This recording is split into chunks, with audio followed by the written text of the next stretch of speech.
when I'm analyzing my business, because that's where I noticed there is, especially for Mercedes, there's at least like the chassis changed very significantly right around 1998. Right there, everything before that I consider classic. Everything after that I kind of consider modern. We talked about going back more towards the internal combustion engine, away from potentially EVs. But even if you're going to go back, they're still going to have plenty of high level ADAS type functions. Hi, I'm Brad Herlock, your host of the Garage Grit podcast. And today we've got another Origin and Impact series with Tyson of Star Imports from Gainesville, Florida. And so I'm very excited to talk. And just so that you guys know that you're listening in on this episode, if you are trying to improve your shop, if you're trying to grow your shop, you are in the right space. You are listening to the right podcast. We have so many episodes. We've got the shop owner panels that we have monthly. We've got these Origin and Impact series episodes, and we're now also launching vendor insight series. And there's a wealth of information from just learning from other shop owners, their experiences, and how it impacts your shop and how it let's all grow together. Yes, that's what we're talking about here. So if you're trying to grow your shop, you're in the right spot. If you're just trying to rely on the customers that of yesteryear, and you're busy enough, and maybe you don't even like customers and you don't really care, you're just kind of riding out the wave, then you're probably wasting your time listening to this podcast. But if you want to grow, if you're trying to improve your process, if you're trying to improve the relationships that you have with your customers, again, welcome to the Garage Grit podcast. And so, as I mentioned, here on the Origin Impact series with Tyson of Gainesville, from Gainesville, Florida, of Star Import Service. Tyson, thank you for joining us. Thank you for coming on. Why don't you tell us a little bit about your shop down there in Gainesville? Yeah, Brad, thanks for having me on. Look forward to doing this with you. So my name is Tyson Fisher. I'm manager and CFO at a shop here down in Gainesville, Florida, named Star Import Service. We've been open since 1984, so almost 42 years here. And we specialize only in Mercedes-Benz and Sprinters. That includes everything from your smart cars that are technically Mercedes, to the big build out RV vans, that we do everything in between those.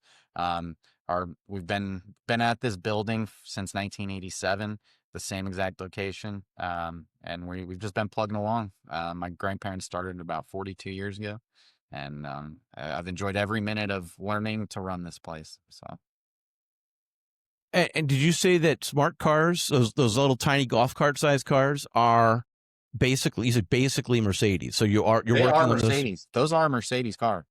Okay, Yeah, but they just rebranded it for that particular car. Yeah. So I mean, it's kind of like Freightliner, right? Like Freightliner is technically a Mercedes company. Okay. Mercedes umbrella company. They branded under Freightliner, but everything underneath is Mercedes. Same thing with a smart car. It's branded as a smart car, but most people won't work on it except Mercedes dealers and Mercedes specialists. So. Okay. Very, very interesting. I'm sorry. You probably can't share how you feel or your thoughts on that smart car. I can't get past their size. You like them? Sharon, I can't stand them. Oh, you can't stand them. Okay. Honestly, if I didn't see another one drive in for my repair, I would not be offended. And I hope no one takes offense to that. Oh, see, here I was going to recommend that you completely change your website to focus on the smart cars. But okay, so okay. So how many smart cars are you currently getting on a monthly basis? 2, 3? Honestly, 5 a year. So okay, it's a small number. Yeah, small number okay. there. Yep. Bread and butter for us is definitely I would say the models like mid 80s through the current generation. I'd even say early 80s, like that generation we're pretty comfortable for. So those old SLs, which would be considered the R107 chassis, those ones we're very comfortable with working on those. Everything older than that, we have less experience with, but we have a book registry in the back room there that is probably worth hundreds of thousands of dollars just in the knowledge that those books have, because they've been stored at room temperature. Most of those books are 60 or 70 years old, and they even cover like diagnostics and the whole service manual for vehicles that are from the 40s, 50s, and even 60s. And that stuff's not even available online because we pay Mercedes for that information every year for the current cars. So, Okay. So I was about to go there and ask because I mean, uh, even everything's online. I mean, that's the attitude, right? So, I may have mentioned this story recently, but the other day I was trying to get my son to see how I was applying some cement. I was fixing some of the patio out back, and I was mixing some mortar mix, and I was showing him what I was doing and how I was applying it. And he's like, "Dad, I don't need to know this. When I need to know this, I'll just look it up on YouTube and I'll do the step-by-step instructions. It's not a big deal." And so, and it wasn't a big deal, but I was just kind of like, no, learn a little bit now. So I made him sit there anyway. But that's what I'm thinking is that they're like every shop used to have those large books for all of their stuff, and they used to go through and try to look up everything. And now it's so much faster because they can have all that information at the fingertips.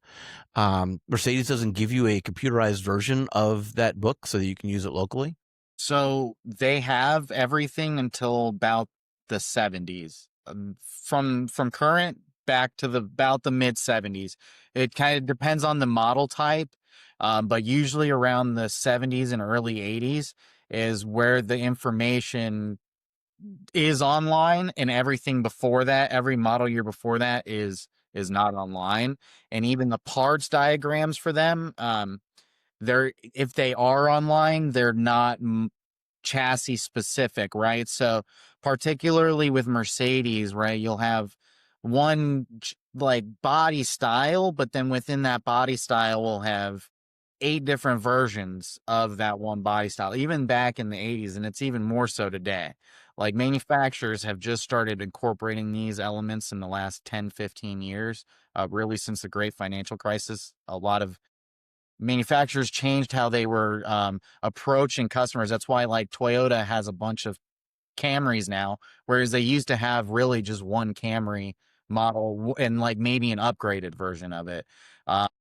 These used to have, right, like within the E class, you can get like a diesel E class, you can get a V8 E class, you can get the E63, you can get, they make a whole bunch of options there. So really, once you get to those older models, the information comes very weak right around like the 1980s, Okay. 1975, 1980 And part. that's why you've got the books. Yeah. And you said you have it in a temperature controlled environment and probably a dehumidifier maybe even in the room to Oh try to yeah. keep that nice. All right. So but you don't get a lot of work that are from the cars that are that old. Most of it's from the 80s on to now, which is If still a I long had, time. I mean, that's still 40 years, so yeah, I mean, if I had to like break it down, I call my classics like everything 1998 and earlier. Okay. So like that's where when I'm analyzing my business, because that's where I noticed there is, especially for Mercedes, there's at least like the chassis changed very significantly right around 1998. Um, and so right there, everything before that I consider classic. Everything after that I kind of consider modern. And of those, I would say like our business, our service side, about a third of it is classics, and about a third of it or 2/3 of it is the modern stuff. So we've really been able to make a niche, especially with those 80s SLs, those 116 chassis, a lot of those W124 chassis and the W123 chassis. Those are all models and chassis that we've got great experience with, so they actually do come in. But like good example is we've had one car in here for a couple months. It's a old 1971 4-cylinder, two carb system that my master tech had. He hadn't seen this specific car. Obviously, he's worked on similar systems for his own, but he's never seen this particular model and stuff. So it's like literally we were working on the car with the book right there, you know. And even going, you put the VIN into Mercedes. It's kind of funny. You put the VIN into Mercedes. Mercedes doesn't even say it exists on their computer side. So okay. yeah. Uh okay. All right, so that book is quintessential to the operations. Now, how far are customers coming to see you? Are they all right around Gainesville, or are they coming pretty far? Believe it or not, I actually have a few customers that drive up to me from Orlando. Even though I've got one gentleman who's got an older classic car, it's actually a W116 chassis.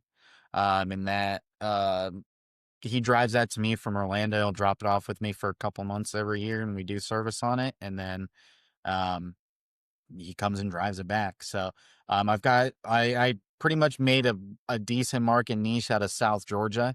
There's a huge gap, just in experience from Gainesville all the way till you get pretty much to it, like the Macon area.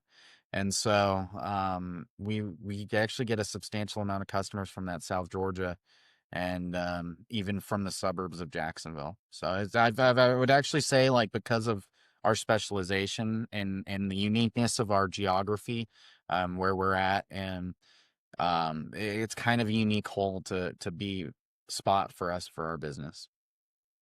How far away is Macon, Georgia, to you? About 4 hours, 3 to 4 hours. I was thinking it was going to be a distance, so that's quite a drive. Well, that's And what I they're not. mean. And so for like somebody in South Georgia, especially Valdosta, like I get customers from Valdosta all the time. And the reason why is because there's really not people that specialize in Mercedes and Valdosta.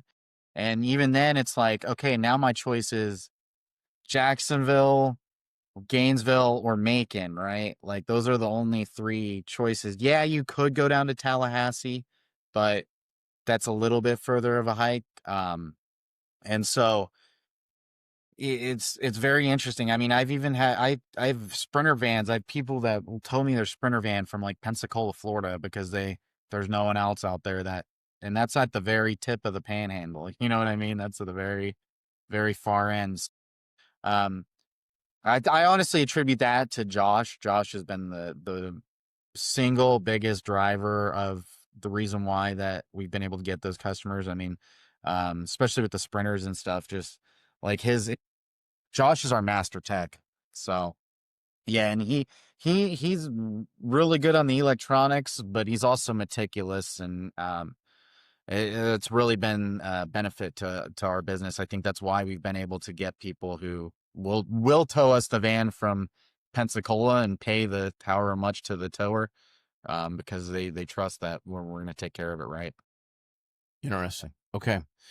And these owners of the Sprinter vans, are they usually fleets, or is it usually just a sole proprietor? Who It's are a usually? mix. Okay. It's a mix. I would say, so I'm gonna shout out one of our local businesses here. They're pretty good. They've been a great customer of mine, but Crevasse's Pet Creamery. They're actually a unique business because they do pet cremations, and they're right across the street from us.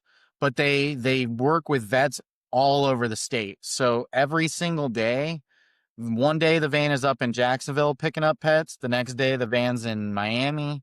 The next day the van's in Southwest Florida, and it returns back to Gainesville every day, right? So um they're a good example of, like, we work with our fleet people, but we also work with our individuals. So my fleet people, they will schedule, hey, we need X, we have one day for this van to be down, and so I have to plan to have my guys be ready to get this van done. And I also need to make sure we really rely on those write-ups from the previous service, right? That way we can get approval for parts, and stuff is sitting here, and that way that van comes in at 7 in the morning and we get it done by 3:30, 4 o'clock in the afternoon.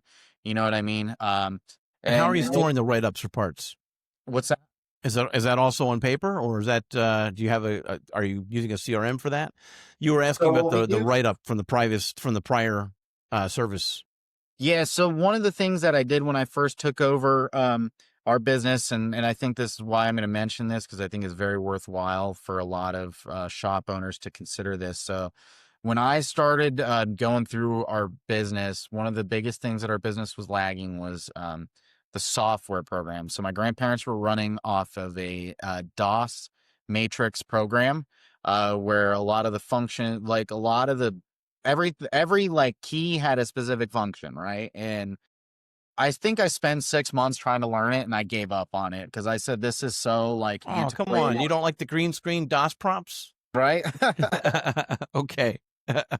And so that was one of the first things I tackled was, okay, let's look at a shop software program that does a couple of things. Like number one, I wanted it to be a completely in-house system. I didn't want a cloud system, right? If you And one of the biggest things, and I'm dealing with this with my company, that my accounting company that I work for, Axiom Advisors, right? Is we actually have to work with the back ends on a lot of dealerships, and particularly with CDK. Okay. And so one of the reasons why I chose an in-house software system that's not cloud-based is because last year when that CDK system went down, remember there was hundreds of thousands of dealers around the country that were having to completely change their operating system because they did not have any of that CDK data, right? So they were having to sell cars with handwritten paper deals, right? And they were having to do repair orders and do parts like reconciliations all with paper because the entire cloud CDK system went down, right? And so So you're saying that would have been a good day to buy a car? possibly, or a bad day. They probably couldn't have sold you a car though. That's the thing. They probably couldn't have sold it to you because they couldn't have known that it was in inventory. That's where the big this was where one of the biggest things I just like determined right off the top is, okay, do I want a software system completely in house, or do I want a software system that's dependent on the cloud? Okay. And so we did one that's in house, and it's been a benefit because I'll tell you what, I can lose, and we have generators and stuff. I can lose power, I can lose internet, but I can still run my shop software program. You know, I can lose everything, and I can still run my shop software program, still um like do work for customers, still like reconcile parts and stuff. So the second part of it was the ease of simplicity as far as like reading the invoice. Okay. So the next thing, like, okay, first I want software in house, cloud in house. Next thing is, okay, when a customer receives this invoice, right? How does it appear at the face? Like when I print this invoice, does this customer understand the parts and the labors that were applied to their vehicle, right? But also, do they know, like, is it clear what the recommendations are of anything that they decline, right? Because there are stuff, and I'm not like disagreeing. There are stuff that we legally have to tell a customer is wrong with their car, and they may hate us for that, but if they drive off my lot and then their tire blows up and I did not tell them that their tire was bad, I'm now at fault because I had a professional obligation to tell them that, right? So I need to make sure that's written somewhere on the invoice for them and it's completely displayed. So on our invoices, they're very easy to read. You see the labor, you see the parts that were used, and then you see the total for that job. It adds up the parts and the labor for that job, and then it goes on to the next job. And it's I'll actually let me go grab one for you. I'll even give you a um All right. nice little Go tree of ahead. it. And while he's grabbing one, I'm going to mention that on episode 11 of the Garage Grid podcast, we actually had a panel, a shop owners panel, discussing how much information you should share with your customers. And what I found interesting was the one of the shop owners, he has almost a one line invoice on his like water pump, X dollars. Like he keeps it as simple and vanilla as possible. He found that when you give too much information, they ask too many. They push back on every single line. So I'm kind of curious. Show us your example, Tyson. I'm kind of Yeah. curious to see how far you go on sharing all of those parts. And I mean, are you so much as putting the cost of windshield wiper fluid on there, or replacement windshield wiper blades, or Yeah, so here's an example of our invoice. So I've okay, obviously taken the top name off for an anonymity. So the top portion here is going to be the diagnostic, right? Like this is always going to be the flat diagnostic charge. This is going to be the first labor performed, and this is the part that was used, right? This is the total for the job. And then boom, we come down here, ignition switch. It gives you labors on the job. and then come around You the break it back. down on the different types of the different things. Right. It's the Yeah. different. And Yep. you come to the back and it totals it up on the back, right? And so if there were additional things that needed to be done on this car, like your brakes are close to needing to be replaced, or those types of recommendations. It'd be right above this line here. Okay. Right above this line. So this Okay. car obviously doesn't have any recommendations, so I probably didn't grab the best example, but That's all right. Yep. That's why I pulled but it up. So good. that also means Um, they keep up the car service pretty well, you know. So but yeah, that's where I noted that it was very important for my service manager, especially with those fleet companies, to be able to say, okay, these were the write-ups. So that fleet company say, hey, we have it this Thursday. I want my shop manager or my shop advisor to be able to say, okay, yes, we'll be able to work it in. These are the recommendations we had last time. This is the estimate. Do you approve it for this one, right? And so I think really working with each customer independently on that has been benefit. I try to prioritize my commercial fleets for this reason, because they always pay me, they always take care of us. They've never once dropped the ball. And you know, I've got I really appreciate that part of it, and so I'm willing to work with them. You know, the flip side is I also see sprinters. I had that are just your big RVs, like just a person just driving their big RV, you know. And so we do those too. We have the big lifts to be able to put those up in the air and align them and do the whole nine on those. So Sure. Well, let's get back to the invoicing. So you actually have a localized system, which means you've got to pay for the computer to be able to house that, and it's networked internally, right? Or is it just sitting on one desktop somewhere? so it's networked internally, and then we have one external link to the actual software provider who we pay for a data backup, hence the one link.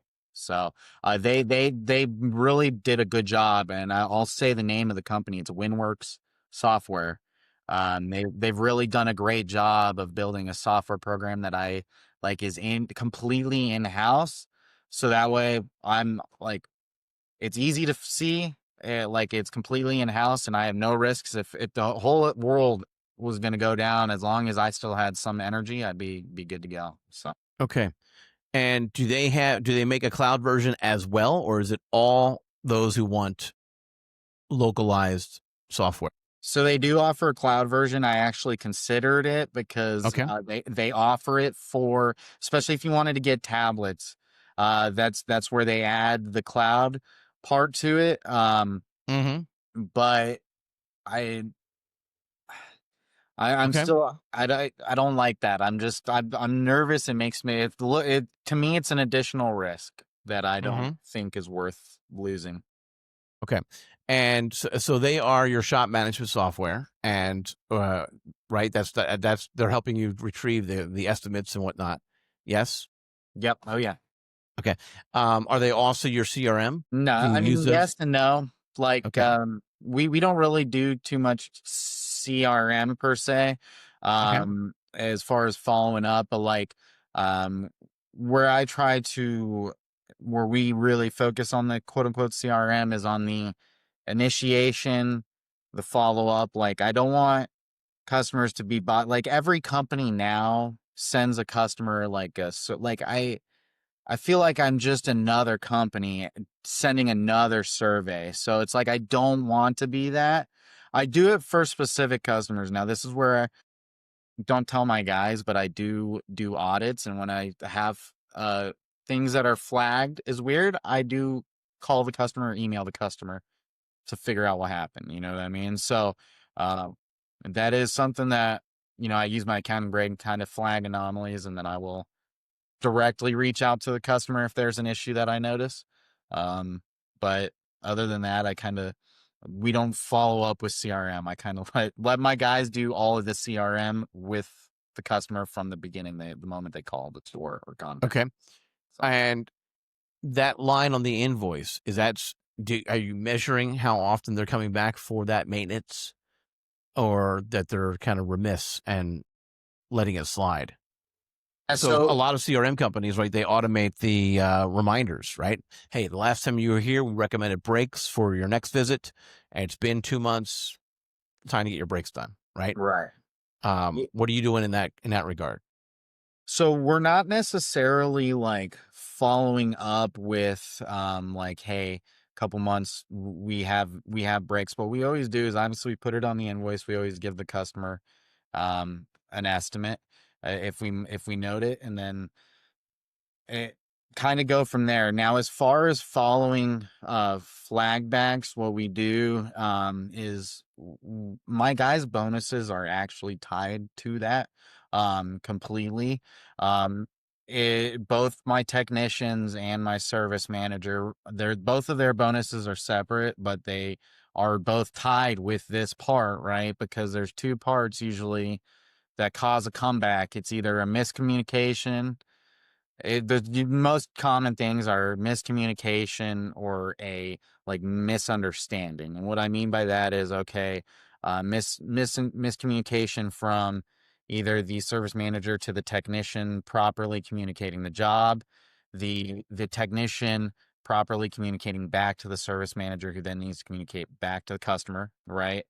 And then the second part, which is the misunderstanding, is the technician may still be young, naive, and may not understand things, and so they may have installed a part without understanding the follow up that also needs to be done with each component. So the guys and their bonuses are actually tied. That's actually um, something why I make them print every invoice, so I can go and look through every invoice and say, hey, this customer, I saw this customer in for this problem 2 weeks ago. What happened here? You know what I mean?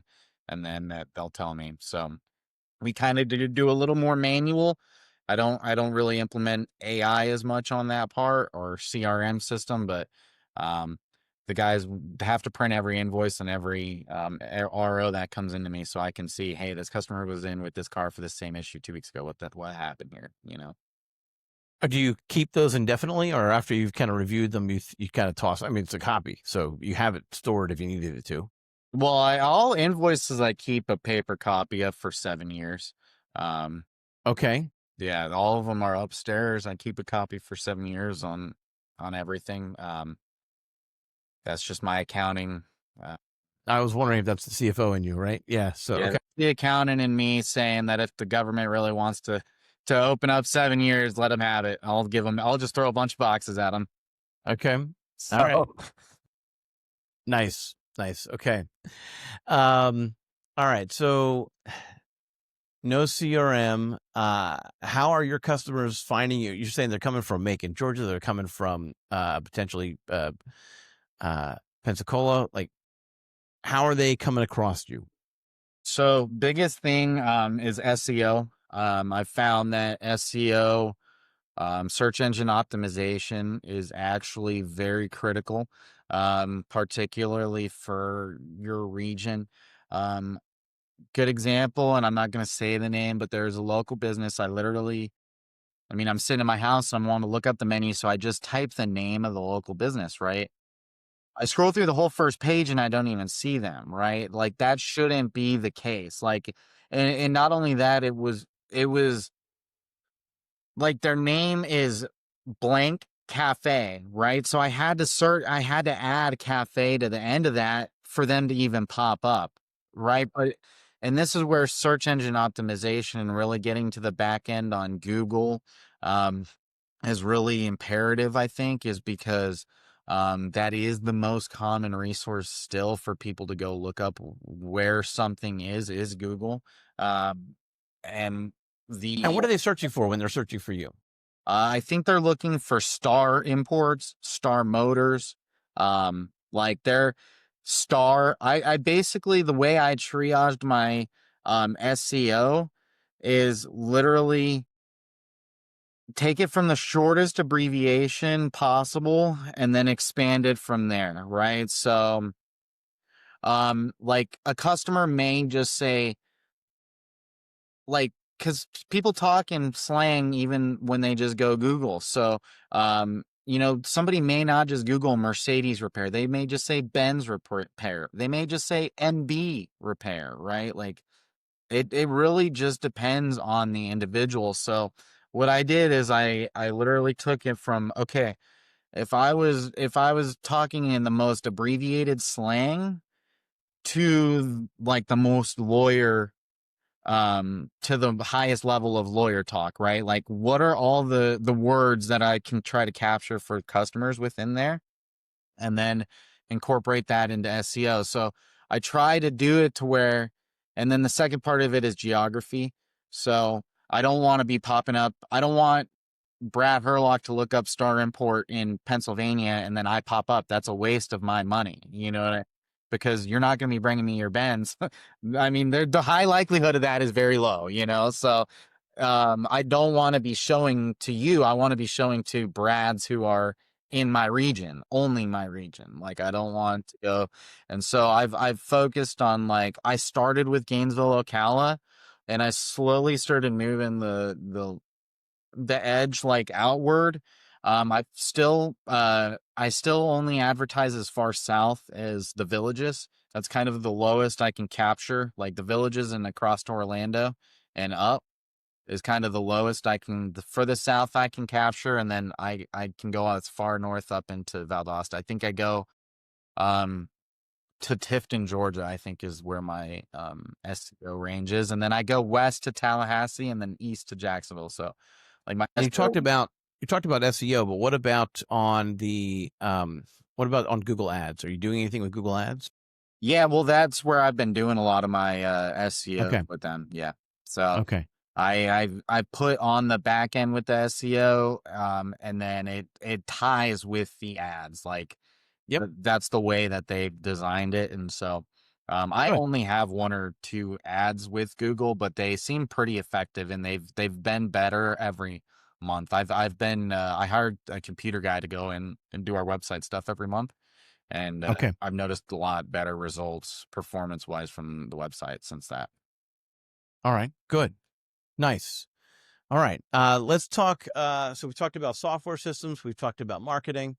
And you were on episode 16 of the Shop Owners Panel to talk about reimagining profit and trying to find other profit areas or profit centers inside the repair shop. Why don't we talk a little bit about beyond smart cars, Mercedes Benz, and Sprinters? Why don't we talk about some of the other things that you've got going on there? Yeah, no. So, couple of things, like we talked about how we picking up selling. I've been able to really kind of buy some decent like daily drivers, at decent like prices. I think the good window for a lot of the used cars right now is that 10 to 15,000 or 10 to $20,000 range. I think there's a lot of liquidity still down in that range, for people being able to quickly buy those cars. And so we've actually been there. I've got the estate I'm still doing a storage on. I know we talked about some used metals. My guys constantly doing used metals, um, and used metal runs, um, and stuff like that. They, let me think. We're not really, there's nothing right now that I'm like actively trying to grow revenue wise other than my core services. Uh, I think the my core services are ultimately what are going to bring people back anyways. So, um, I'm focusing on those, and then whatever opportunities kind of come from those, I'm examining individually and like what's the cost benefit to this, and going from there. I'm feeling like the industry's shifting a little bit again. Like there's just something in my, like it shifted in 2020, but I also feel like it's starting to shift back a little bit to what it was as far as the types of cars. I mean, the manufacturers have already said they're going to reduce the number of EVs and hybrids that they manufacture. Um, so I just feel, as far as like what I've been seeing in with my accounting job and also what I'm seeing on a day to day here, I just feel like it's starting to shift a little bit again, and it's very interesting to me. And towards where? Shift towards where? Um, Back to more of an internal combustion type uh system. and obviously that's good for us. But the way the manufacturers have been designing them, it requires a lot more special tools. Like every new car that they build, I mean, literally, I need more special tools for every single car, whereas I didn't Sure. need that 5 years ago, right? And so it's like 5 years ago, I as a business was starting to plan to potentially have to take on more electric. Now, as a business, I don't even think that's on the radar for the next 5 years, right? Like, I don't think that would be a worthwhile investment for me to even pursue. Uh, Right. Right. so that's kind of like higher level where I'm coming from too. So for me, focusing on those core services is just the only thing that's the only thing that hasn't changed between those two shifts, right? And so that's all I'm going to focus on. For my revenue growth right now is just literally making sure that we have high satisfaction, low return, low comebacks, um, and that people are taken care of promptly. Okay. And we talked about going back more towards the internal combustion engine, away from potentially EVs. But even if you're going to go back, they're still going to have plenty of high level ADAS type functions, right? Yeah. And so, uh, are you looking at expanding your operations in that direction, or how are you handling that? Do you come across the need to deal with that from time to time? So for the ADOS stuff, I have need for it time to time, but it's so low that Okay. the equipment to buy the ADOS system is not It's worth it for it's not me. cheap, right? Yeah, It's I an mean it's investment. it's a whole new hunter alignment rack. Like it's a new hunter alignment rack on top of the hunter alignment rack I already have, right? And so Yeah, um I as a business don't see enough of the body and I don't do body work, so it's not worth it. right. Now, somebody who does body work, you have to have that. Like Of going course, forward, like for Bill, that'd be something he has to have for any new model. Like he can't run his right, business without that ADOS calibration. I can kick that ADOS calibration off to the next guy and not lose any business. You see what I mean? yep. I do. And by the way, if you're listening into this episode for the first time, I already mentioned that Tyson was on the panel in episode 16 for Reimagining Profits. He just referenced Bill, who was also on that panel, and so and Bill is heavy on the collision side as well. So not exclusively, but anyway, so go listen to that episode, check that out because it's worth also listening to. Okay, so are you hoping to expand? What's next? Or maybe before we go there, maybe we should just back up and talk. You made a comment about the change that happened or a shift that happened in 2020.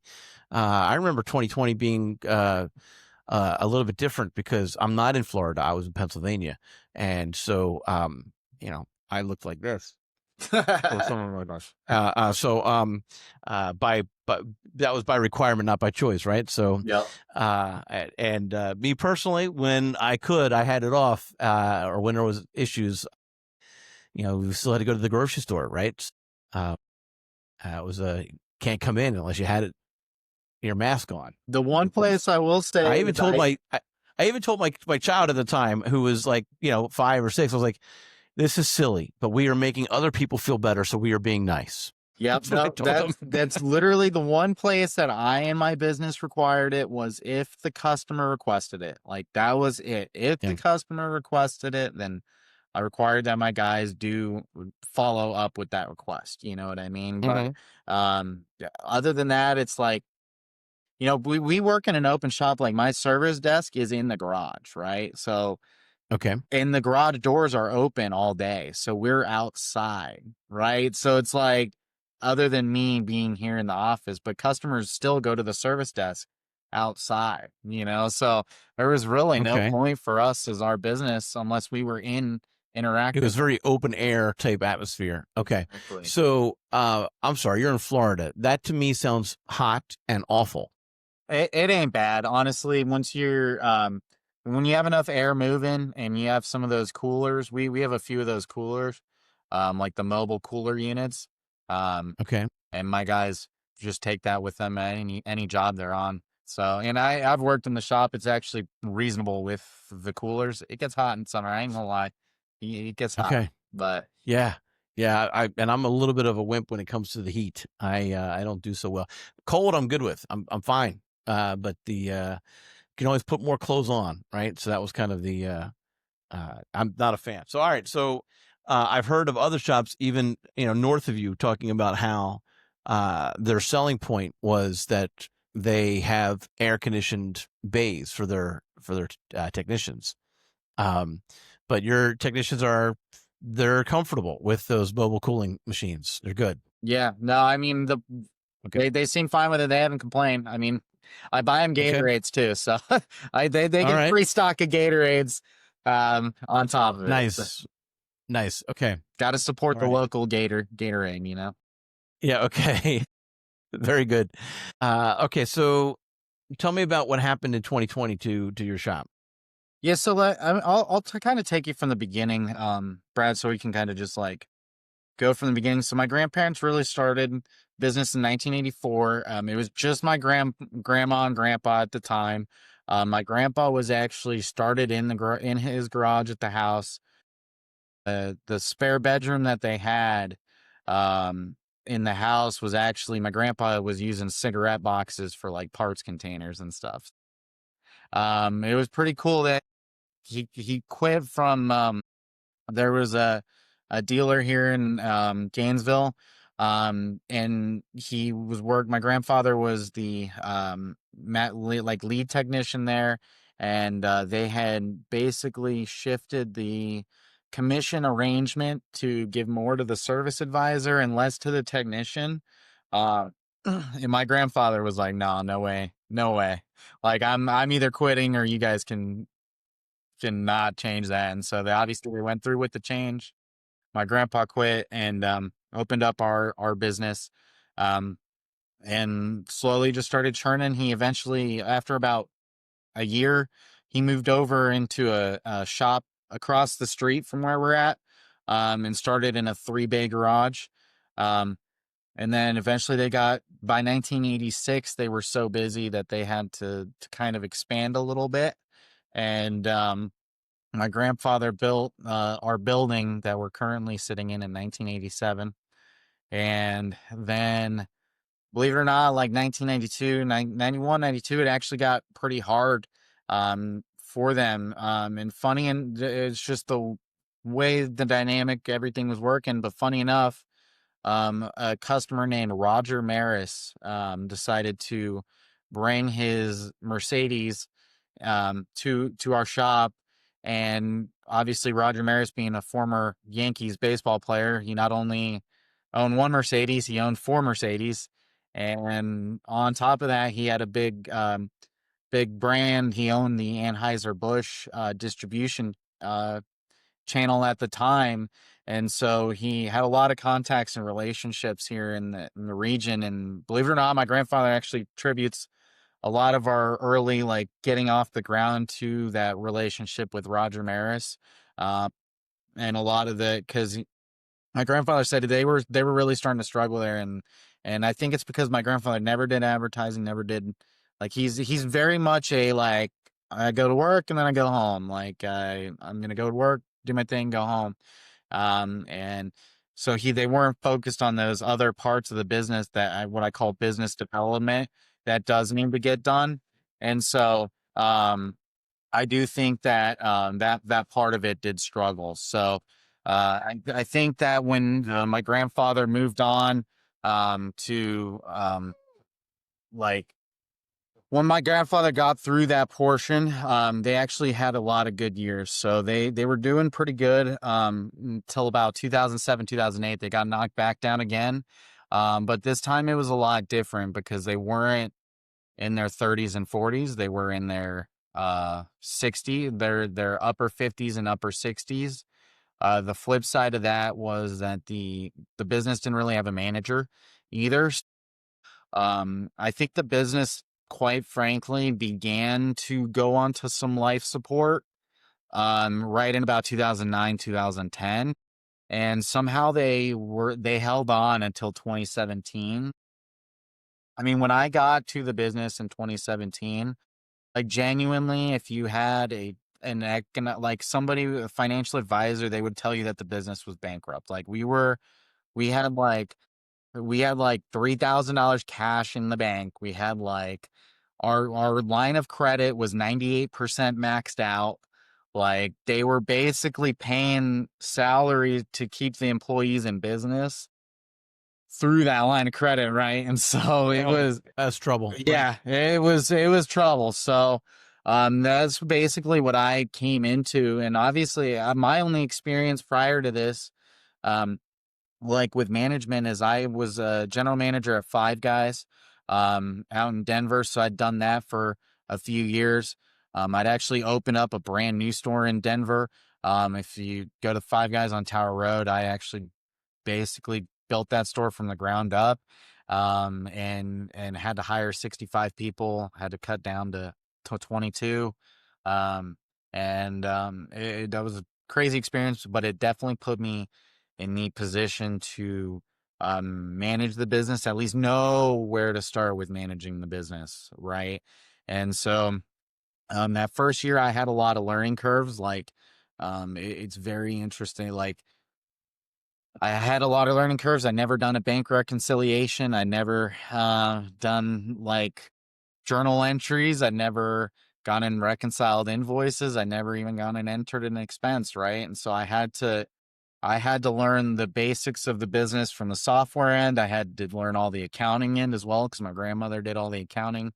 My grandfather was mainly the head on the front end stuff, and I right away realized like this business has no manager. Like this business is literally managerless and it's just going through the motions. So from 2017 till early 2020, we were on a like fight or flight kind of mode. Um, and I also, like I was telling you earlier, I was fighting. I had to change our software system because it was not working. Like my techs were spending, and my techs at the time were doing the service writing. Another major problem, major problem. So, um, there was a lot of components, elements that I was having to fight when I got here in 2017. Um, that I had to essentially clean up, um, reorganize the business to some extent. So by 2018, uh, I was managing the business actively, and we had all the proper systems in place. We had actually just hired a service advisor, which was foreign concept in this business. And I by 2020 we were actually like early 2020 everything was cruising the other way. We pretty much doubled our revenues from when I'd taken over. The bottom line was starting to look good. I'd had a great service advisor. I had a great number two tech.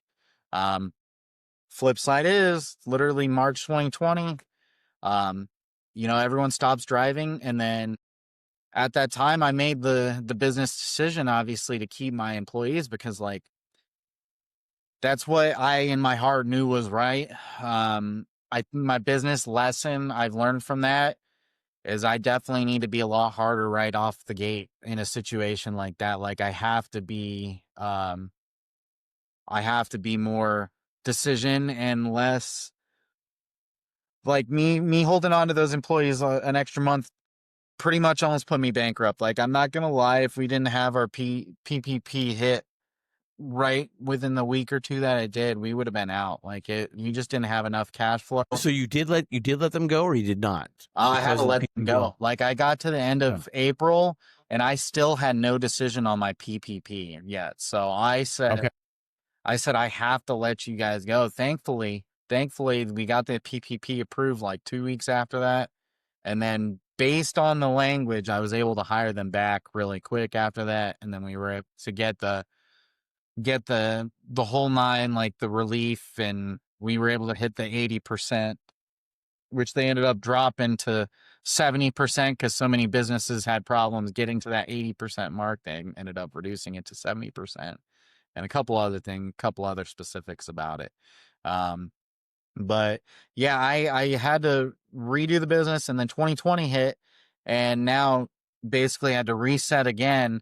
But all what was different about like in 2020 versus 2017 when I took over is in 2020 when I had to like revamp everything is like we already had all the systems in place. We needed we were just not positioned correctly from a sales perspective, right? Like if I had cars sitting in inventory in March and April of 2020, I would have had no problems with like my revenues for 2020. Well, Cars and inventory. You're talking about selling cars. yeah, but like Yeah. this is where my business side, I had no knowledge of the macro side at the like I had no experience from that large macro side at this time. And so all of our revenues were 100% service. So because we were 100% service at the time, Mm-hmm. it like my revenues were really got shot. Like there's just no way to put it. And you know that kind of takes us to um where I had to make this decision. Okay, I'm looking in 2020. What are these manufacturers going to do 5 years from now? And what am I seeing now? Okay, so I had to position in 2020 with, okay, I need computers, which I paid for because I knew that was going to be a sunk cost no matter what. I had to pay for manufactured computers. And then I had to um, have the proper tools to work on these cars. So I knew the two sunk costs, no matter what, were going to be the computers to work on the cars and the tools to work on the cars. The problem is the electric cars and the hybrid part. It was still very uncertain in 2020, right? So a lot of my positioning, like planning 2020 through 2023, was, oh, these manufacturers are really going to ramp up this electric and like hybrid production, which means from my end, I actually need to start looking at um the equipment to work on those cars, right? There's substantial training and equipment that's required to even touch and work on the 24 or 48 volt systems, right? And so for me to even like consider touching those cars, I'm going to have to invest substantially in overhead. And so that was actually something that I had been planning. I'd built up some reserves for the last few years, right? Whereas now, those I'm not holding reserves for like electric vehicle stuff. I am spending that money on inventory and on tools and equipment because I'm what I've noticed and the manufacturers have confirmed, and maybe this is politics, partially politically, because there are incentives that the government does make in the U.S. for each manufacturer, like depending on the president that's in place, right? Like the $7,500 credits going away for EVs. So it's stuff like that. It's like they're gonna sell less EVs, so they're gonna manufacture less EVs. Just period. Like they're not. So there's less chance that I'm gonna see an EV. So there's basically less risk. So for me, my strategy has started to shift the last 2 years to really um, just making sure we are technologically capable and that we are advanced in the ICE part, because I don't think the manufacturers are keeping up with the EVs and the hybrids as much as they said 3 to 5 years ago. And so I'm abandoning that part of it in my Yeah. strategy, you know. Okay. All right. Well, we'll see if that pays off. I think it will, but we'll see. All right. Well, good. We talked about, you're selling some cars, you're doing a couple other things, but the bulk of the revenue is still the repair side. Yeah. Okay. And where do you see it going in 5 years? Are you going to try to increase the car sales? Are you going to try to increase the number of cars in your bays? What's your hope for the shop going forward? So a couple of things that I've noticed, just like going forward, I'm gonna definitely hammer more on the sales part, especially once interest rates get a lot more favorable. I'm Hmm. probably gonna start building on my inventory a little more substantially. And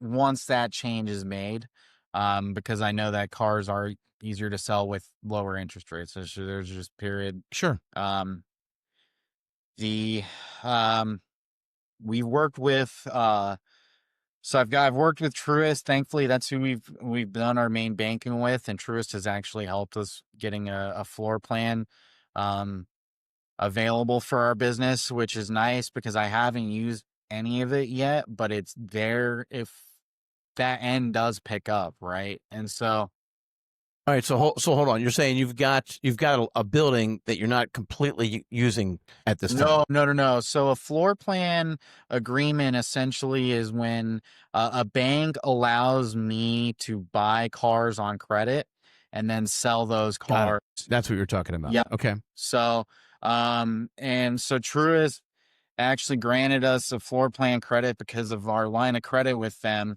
perfect. which I haven't touched. Like that is an untouched like capital reserve that we have available. And so once the time is right, and that's the thing, like I've been through now I can officially like I think I can officially say I've been through a cycle, considering that my life started working wise in 2011, right, which was at the theoretical bottom of the great financial crisis.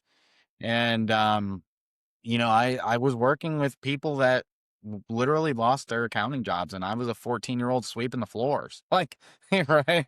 And so it's very interesting that like I think like now my two goals going forward for my guys is because the industry is changing. What I'm noticing is the amount of repairs is less, but the amount, like the volume of repairs is slowly becoming less on vehicles, but the dollar amount of the individual repair is going up, right? So, what I mean by that is that has to do with the computers, right?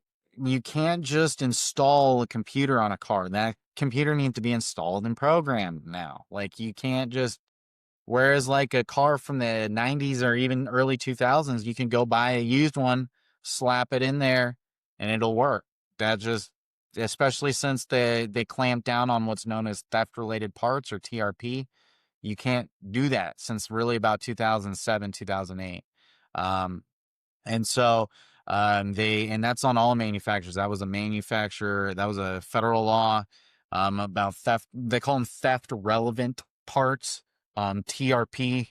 Almost any shop owner who's listening who's had to deal with these knows what anyone who's had to order an engine computer or transmission computer or something along the likes knows exactly what I'm talking about with this. Um, and so what the manufacturers decided to do instead is, oh, those parts are all programmed. Why don't we just make every other module have to be programmed too, right? So now even the stuff that's not theft relevant still needs to be programmed, right? And so for me, like the biggest thing I'm focusing on going forward is okay, making sure I'm prepared for the next time that it switches from service to sales. Okay, that's number one, is making sure I am absolutely prepared. I lost an opportunity in 2020, 2021 because I wasn't prepared, and I'm not going to let that happen again. The flip side is I'm not going to let my service side go down to what it was when I arrived in 2016, 2017, right? Because we were I mean, our volume of cars we're doing about 7 times the volume now in just cars than we were in 2016. The population of Gainesville has only grown 30% since then, or in this region, right? So that tells you that we're growing faster than the relative region. So why that happened, I don't know. We're getting new customers. That's what I hear. We're getting a lot of new customers. We had a really high retention rate as is. Like when I go and do our assessments on our retention, which I usually only do annually, every time I've measured our retention has been above 98.4, which is something very, like, I'm very proud of. Uh, I don't, and a lot of times I think some of that I lose actually is people just selling the car. Like, I don't think it's actually us Right. losing the customer. I think, And it's actually, yeah, the retention is usually lower than that just for relocation, changing cars, basic things that are out of your control. So Yeah. Yep. Okay, good. So, I think for my guys too, and I harp on this. So we have a meeting in the middle of every month that we go over where we're at so far for the month. I address any issues that um I've like any comebacks, any like material issues that we have, Mm-hmm.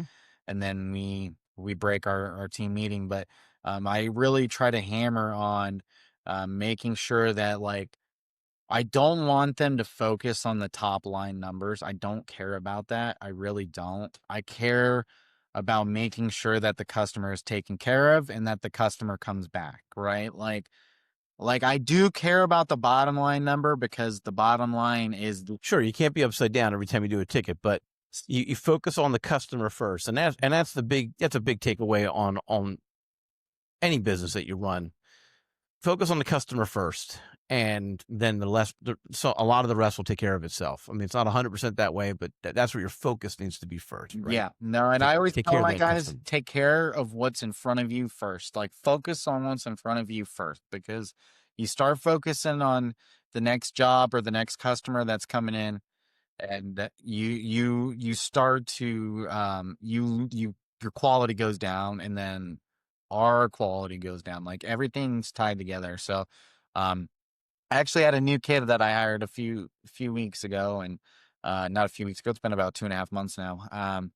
And he, we had a couple issues at first. He wasn't. I was talking about 4Cs, and I've stolen. I'm not gonna lie, I've stolen this from Dave's Auto out in Utah. But there's 4Cs that need to be done on every, and I've started to hammer this with my guys too because I think it's very imperative to understand the concern. Number one is the concern. What is the concern, right? Like, what's the customer's concern, and what happens? What's the like condition? Okay, what is the condition that's occurring like as a result of this concern, right? Did we correct it? Okay. Did we correct the condition? And then did we confirm our correction? Right. So the last thing is the like confirmation part. That is the most important part because if you're, I always tell them, you go through these four things every car you work on, right? You get to the condition part. What is the thing that's wrong? Okay. We need to get the part and then we need to correct it. Okay. And the correction part is usually installing the part or repairing.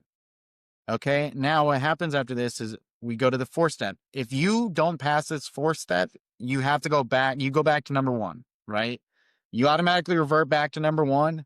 What is the concern? What is the condition? And what's the correction, right? Like you have to, like essentially make it so that they know that okay, I did I confirmed that this is what's wrong with the vehicle. I corrected the vehicle and I'm going to go confirm it now on my test drive, right? Or I'm going to go have my supervisor test drive it because I can't actually confirm the noise, right? So it's simple things like that that just making sure that quality is taken care of on every repair order. I had just a couple issues with them and we've resolved it. It's just like addressing those small things. I had a couple customers where like customer complained about the tire light coming back on and it wasn't even like he replaced the sensor. He replaced the sensor. He just forgot to change it in the freaking screen, right? Like in the reset it in the dash. So it's like it's small stuff like that are a big quality thing though. It's like you got to make sure that stuff's done because people just especially with Mercedes, they just want to get in their car and it was the way that it was before. They really don't want to know that a technician was in there or that somebody worked on it other than the fact that their wallet's down a little bit from that, Like they don't want to know that a technician was in there at all. So, Okay. Yeah. Yeah. Okay. And you mentioned those 4Cs. You gave props to a shop out in Utah. I think it was Dave's. Just to reiterate, those 4Cs are the cause, condition, cause, condition, cause, correction, correction, and then confirm. and then confirm. I got it. And that's why you have to go back. If the confirm has failed, you got to go back and look at the condition and the cause to make sure that the correction is right. Okay, I like it, and that's what you're using for quality control. Yep. And I think that's actually going to help with that with the retention number that you have. There's a relationship there, so that's great. Um, all right. Well, good. I don't know. I think we've covered a bunch of different things so far. Yeah. And this has been a fun conversation. I've enjoyed it. I like where you're headed. I like the fact that you welcome to small business ownership, right? You had to survive the tough moments and recalibrate and then go from there. And you're better prepared for the next time that you need to kind of adjust or flex. And I think that's also part of the lessons learned through the small bonuses or small shop ownership. Well, any size shop actually, right? So thank you for coming on board. Thank you for sharing your story. I thank you for that. I don't know. I look forward to maybe having you on a future panel. What do you think? Yeah, no, I enjoyed talking to you, Brad. It's definitely been enjoyable, and definitely look forward to speaking with you again in the future. All right, good. And so some of the upcoming, or actually depending on when you're listening to this, some of the panels that are coming out, we're talking about doing a panel in September of 2025 about whether or not to take credit cards. I'm sorry, whether or not to pass credit card fees onto your customers. I misspoke that initially. Do you pass? And so, out of curiosity, do you pass the cost of the discount rate from the credit card to the customer? Or I eat them. I you eat can't. them? Um, some of the bills that I have get upwards of $17,000-$20,000, and Yeah. I can't. For me to tell a customer, oh yeah, I'm going to charge you an extra $600 on this order is a little bit of a tough pill to swallow. So, Yep. I've chosen to eat it. I build it into my overhead. Right. It's just something like I automatically build a like extra 5% buffer into my labor to compensate for the total 3% of the credit Okay. cards. Does that make sense? So, Yeah. Sure. Of because that's course. the only place that I could build it into my overhead is in my labor rate. And Yep. Yep. so, personally, I adjust my labor rate up about 5%. Like in my calculation every year I do for my like overhead costs and then anticipated labor rate Mm-hmm. and stuff. I usually Mm-hmm. do incorporate that into it. So I have found that people are really, really specific on how they feel about whether or not to pass it along or whether or not they should give the customers the option of a cash discount or whether or not they should just absorb it and, work it into their cost of doing business. And that's why I think this show is going to be a popular episode to watch. So, I agree. uh, It's very yeah. So it's very divisive. I know that because I I'm very like I don't care like personally from my end, but I do think it's a cost of doing business. So like it's a cost of doing business. That's how I look at it. So another topic that we're kicking around doing for the October panel, October 2025, is politics. And but to be more specific, all right, local politics. And again, to be more specific, are you familiar with who is running your local municipality, and are they shop friendly? When you try to build an extra set of bays or or purchase a building across the street and convert it, are they going to be giving you the green light, or are they going to give you all sorts of headaches? And so, not so much which team are you on for that podcast, but more about, are you familiar with, if you're trying to grow, what does that growth look like? And are you at the right spot geographically for that? And do you have the right people in office that are going to be smiling at you or blocking you from growing? I have a shop not too far from where I'm sitting who has flat out said that he could double his operation. He has the land for it, but he doesn't want to mess. He doesn't want to fight with the local township because he knows they're going to block him at every step of the way. So he just doesn't bother. Instead, I see his guys out there working Sunday mornings.